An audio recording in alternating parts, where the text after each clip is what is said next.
Bienvenue dans l'émission Saveurs divines.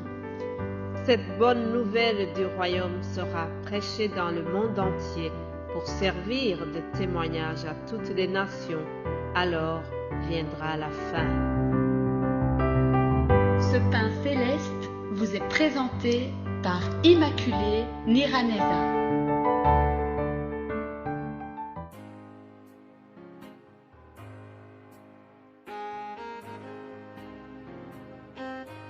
Je vous salue, très chers amis, à l'écoute de l'émission Saveurs divines. Que la paix de notre Seigneur Jésus-Christ soit avec vous.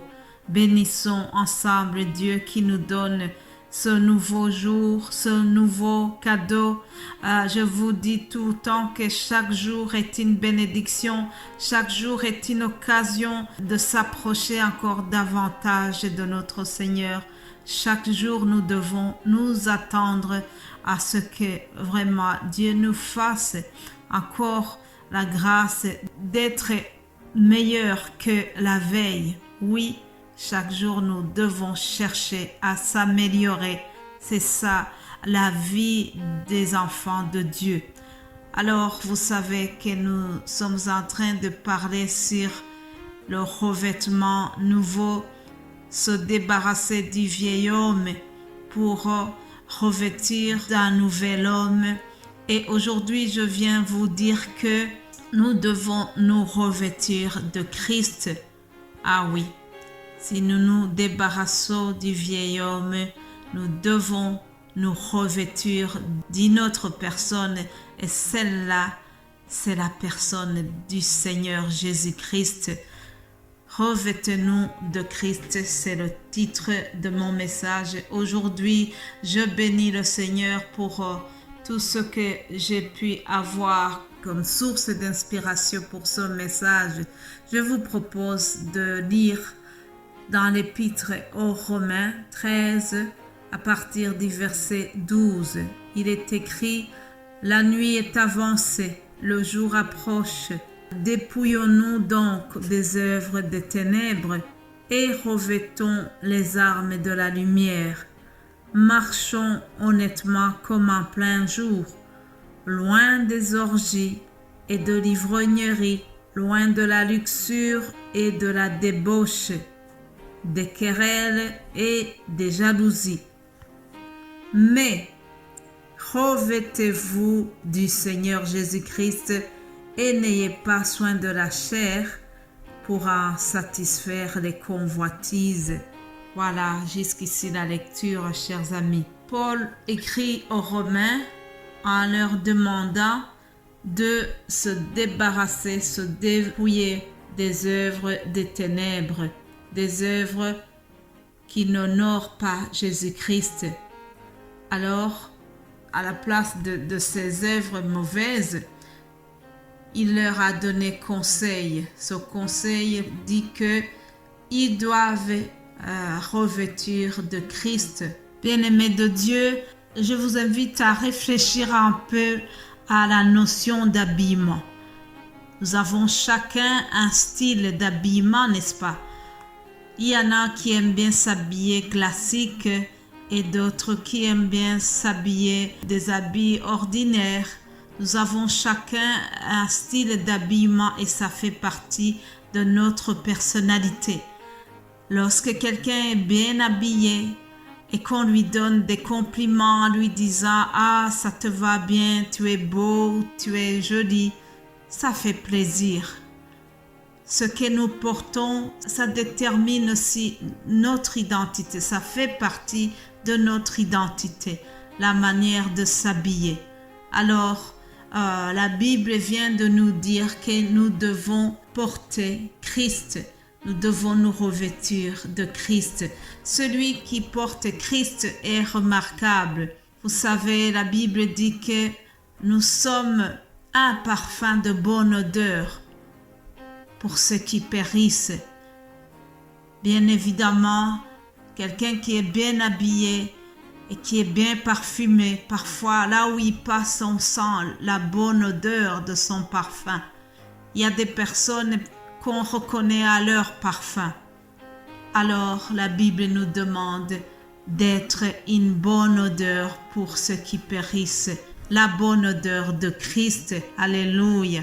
Paul dit que la nuit est avancée, le jour approche. Le jour qui approche, c'est le jour du Seigneur. C'est le jour où il reviendra nous chercher. Alors, plus on approche de ce jour, plus nous devons nous sanctifier. Nous devons porter les œuvres dignes de la repentance. L'apôtre Paul nous a dit de porter les armes de la lumière. Il a parlé aussi des armes de la foi, les armes du croyant. Ils sont cités dans Éphésiens chapitre 6. Je vous invite à relire ce chapitre aussi pour voir les armes que nous devons porter en tant que les enfants de Dieu qui sont dans ce cheminement vers le ciel. Une autre chose qu'il faut retenir, si nous nous revêtons de Christ, nous devons renoncer aux œuvres des ténèbres. Nous devons renoncer aux œuvres du monde, puisque nous sommes appelés à porter les œuvres de Christ, à être le sel de la terre, à être la lumière du monde. Nous devons faire attention pour que le monde ne se pose pas de questions sur nous. Il ne faut pas que nous soyons assis sur deux chaises à la fois. Il y a un terme, une expression qui dit être assis sur deux chaises à la fois. Quelqu'un qui est assis ainsi n'est pas du tout confortable. Lisons Jacques 3:11. Dans ce passage, Jacques nous demande de faire attention à l'usage de notre langue. En effet, chers amis, par la langue, souvent nous commettons des péchés au travers la parole que nous prononçons. Et alors, au verset 10, Jacques dira « De la même bouche sortent la bénédiction et la malédiction. Il ne faut pas, mes frères, qu'il en soit ainsi. La source fait-elle jaillir par la même ouverture l'eau douce et l'eau amère? » Voilà une question que Jacques a posée. Autrement dit, c'est pour dire que nous devons être fermes. Si nous avons choisi de suivre Jésus-Christ, ça veut dire que nous devons renoncer aux œuvres des ténèbres. Nous devons renoncer aux œuvres qui ne glorifient pas Dieu. Nous ne pouvons pas appartenir à Christ et en même temps appartenir au monde des ténèbres. Nous devons faire un choix catégorique et ne pas mélanger. Les œuvres des ténèbres ne doivent pas être mélangées des œuvres du Saint-Esprit.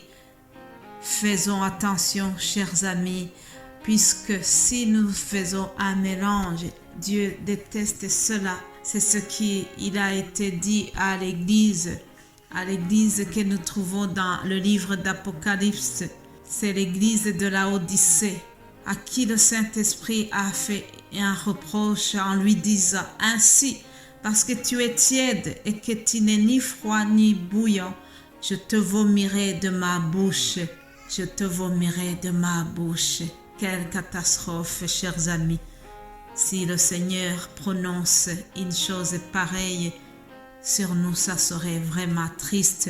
C'est pour cela que nous devons prendre une décision ferme pour le Christ, décider de se sanctifier à partir du moment où nous avons choisi de suivre Jésus-Christ. Nous devons chaque jour veiller sur notre conduite, veiller pour ne pas attrister le Saint-Esprit. Et c'est justement sur cette note que je termine, chers amis. Paul écrivant aux Éphésiens 4:30, il leur a dit « N'attristez pas le Saint-Esprit de Dieu par lequel vous avez été scellés pour le jour de la rédemption. » Voilà, chers amis, n'attriste pas le Saint-Esprit. Si nous nous revêtons de Christ, nous devons toujours veiller pour ne pas attrister le Seigneur Jésus-Christ, ne pas attrister non plus le Saint-Esprit. Que Dieu vous bénisse abondamment.